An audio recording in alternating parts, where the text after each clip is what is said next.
Hey, I actually remembered this week. Last week I was sick, and that's what happened. And I'm not feeling amazing. My stomach's bugging me, and then I was working on a project for a friend of mine that passed away, and that didn't really help either. But here I am,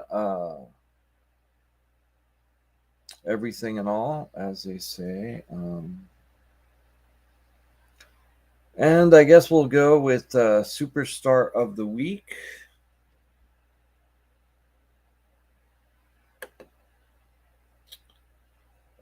Thea Megan Trinidad Bujan, born December 27th, 1990, is a Puerto Rican professional wrestler and actress. She's currently signed to WWE, where she performs on the SmackDown brand under the ring name Zelina Vega and is a member of Legado del Fantasma and the Latina World Order.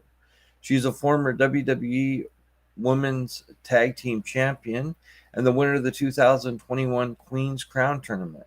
Trinidad is the first of just three women to hold the Women's World Tag Team Championships of both WWE and Impact Wrestling, the two others being Cassie Lee and Jessie McKay.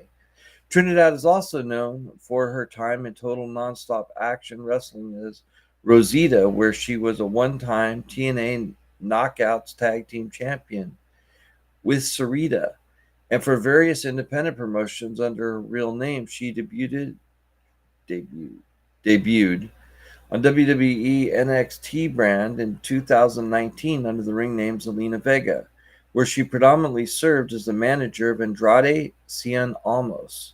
WD released Trinidad in November of 2020, but re-signed her less than 6 months later. Trinidad's ring name was changed to Queen Zelina after her Queen's Crown tournament.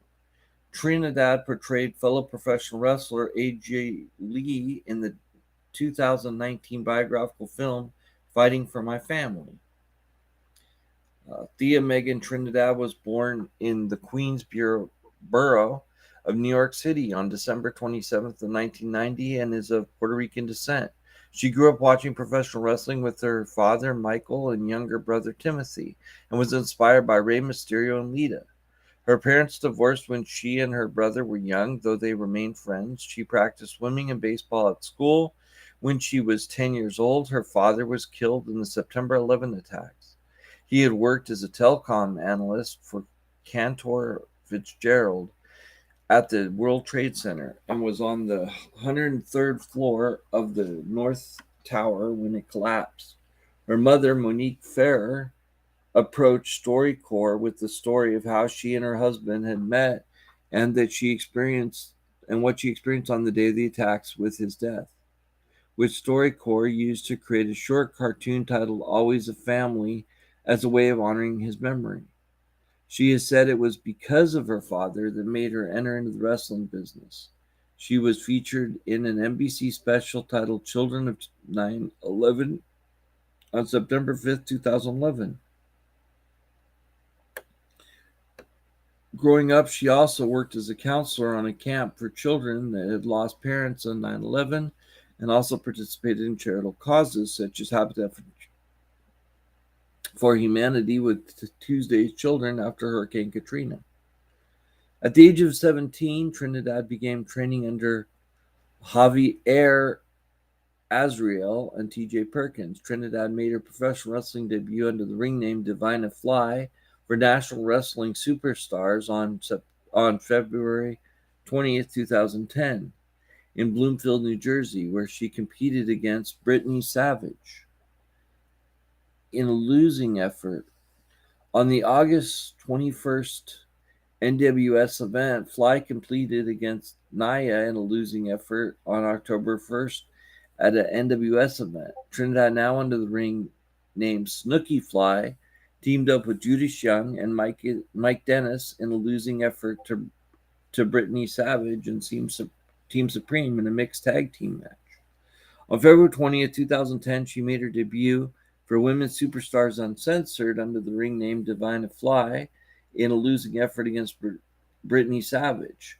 On June 26, 2010, Divina Fly and Naya, collectively known as the Fly Girls, competed for the SU Tag Team Championships, but lost to the reigning champions, Cindy Rogers and Jenna.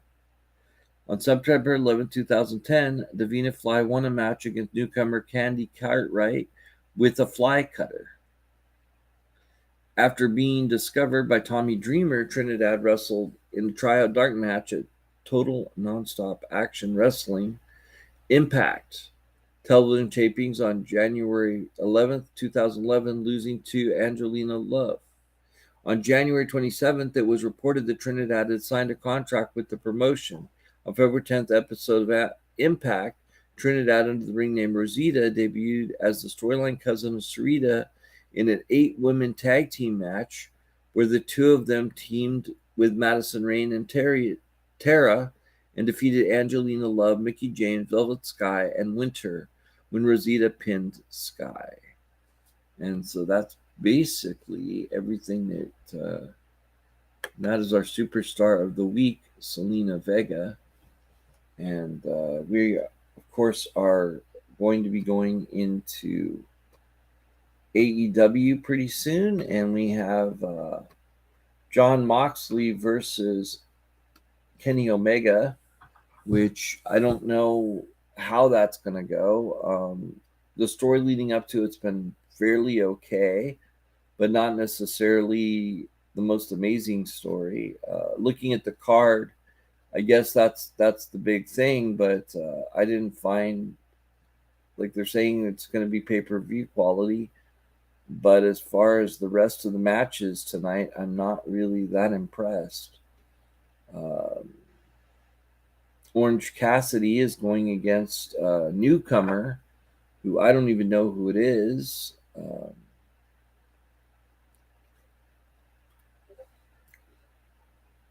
I guess I could look this up.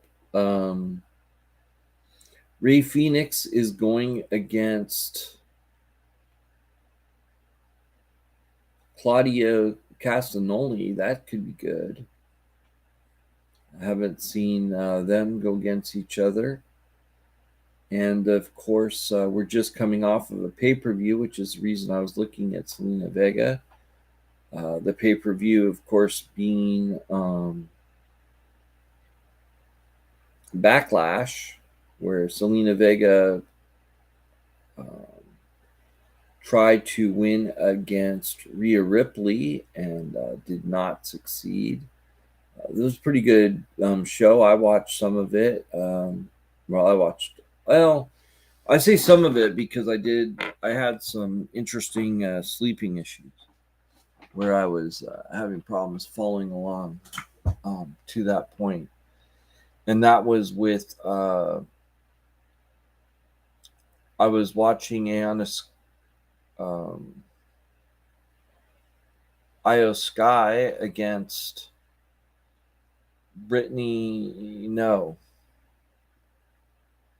Bianca Belair.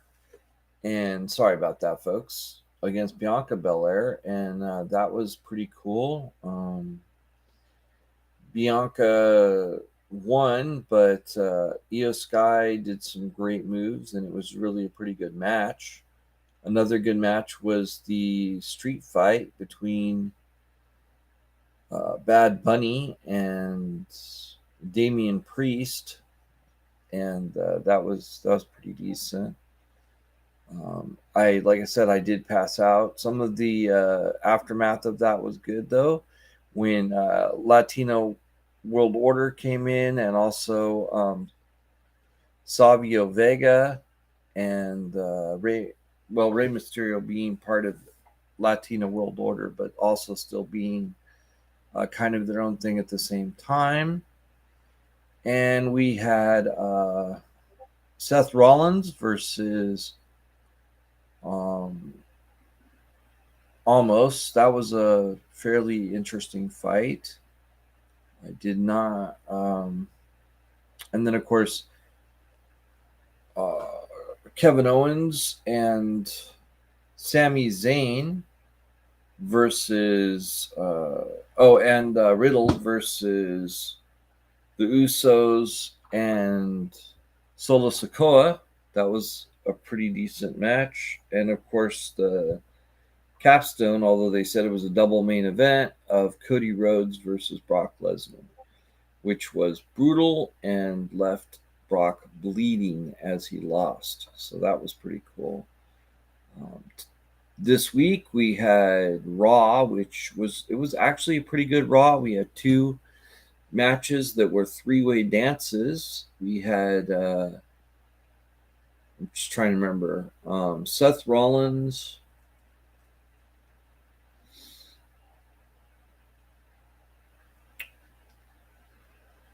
Seth Rollins gonna have to look this one up, folks. I'm sorry about that. Look that up real quick here.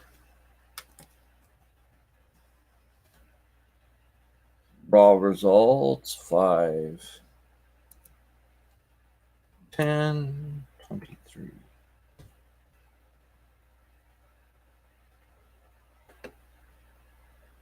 And that was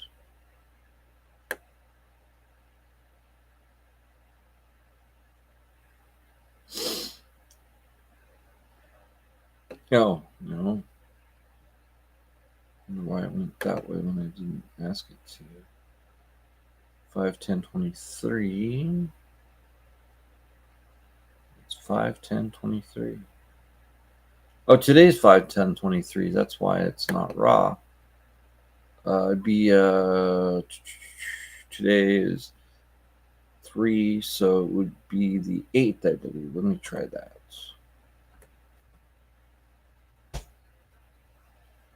Yep, there we are.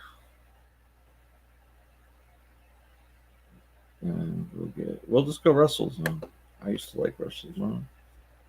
I don't know how bad they've gone down, but we'll find out.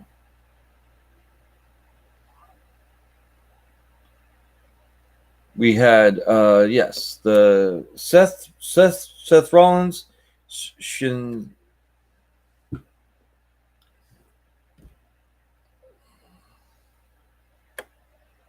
Nakamura and Damian Priest, and that was actually a really good match, especially Shinsuke Nakamura versus Damian Priest. A lot of that fighting was interesting. And then, of course, Seth Rollins. It was really a well-rounded match. Highly recommend it. You should definitely see it. And then the other one being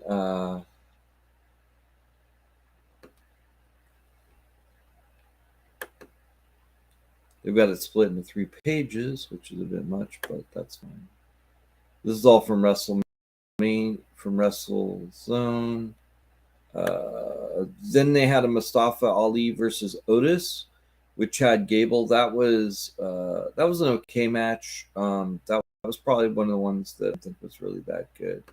Then we had Cody Rhodes, Finn Balor versus The Miz, with a break-in from Brock Lesnar, who once again beat the snot out of Cody Rhodes. And so we had Finn Balor versus The Miz. And I think the winner of that one was Finn Balor.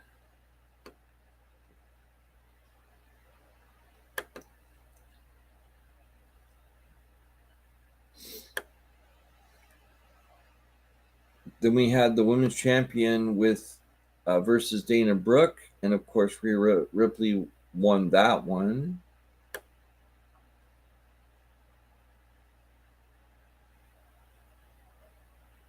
We had Zoe Stark versus Nikki Cross. Zoe Stark just coming to Raw from NXT. And that was a pretty good match. And then we had, I thought it was a pretty good, it was a fun Raw. Good addition.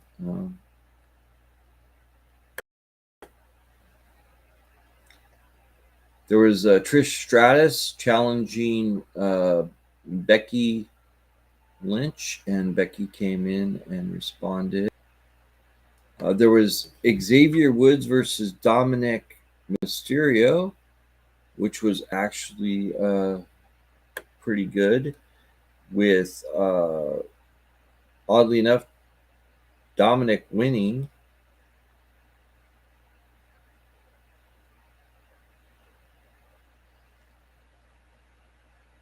I think it was interference. I'm checking here.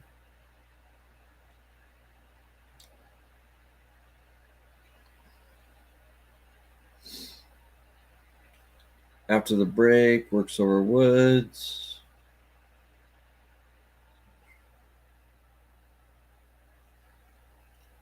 Huh. That's right. Ripley pulls Woods out of the way. Dominic rolls up Woods for the win. Okay, I thought there was an interference on that one. And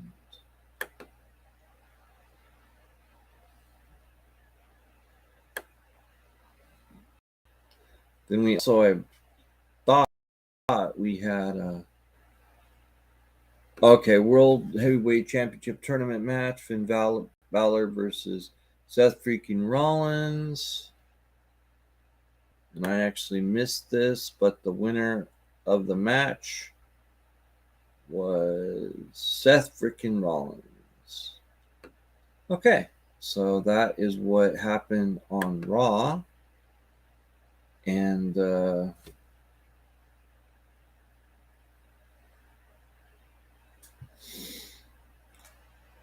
next we had, and if you're in the chat, feel free to throw anything down that you want. And right now, at least, I'm not charging anything for it. I just will be happy to talk to you. We don't have any super chats or anything like that right now. So if you want to chat, feel free. And like I said, I haven't been feeling great today, but that's kind of a little bit of the things I'm thinking. We had Raw, we had went over the pay-per-view, and I'm trying to think if there's anything.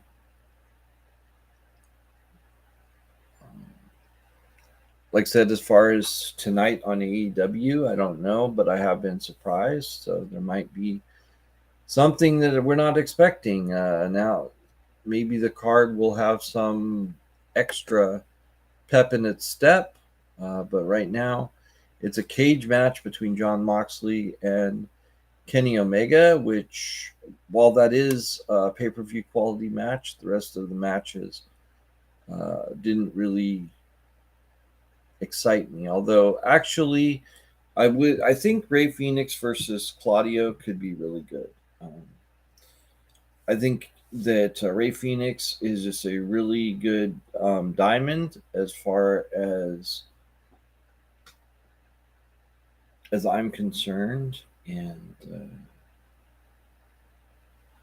didn't see any ladies on the card tonight. I'm not really sure what that's about.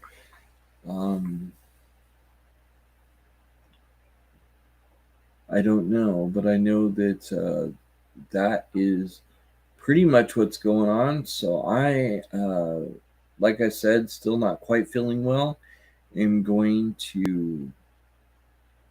Oh, real quick, I need to shill something. So if you go onto tpublic.com and pick yourself up one of our t-shirts for the 1, 2, 3, or you can just go on to tpublic.com/gaming-fixx. That's gaming.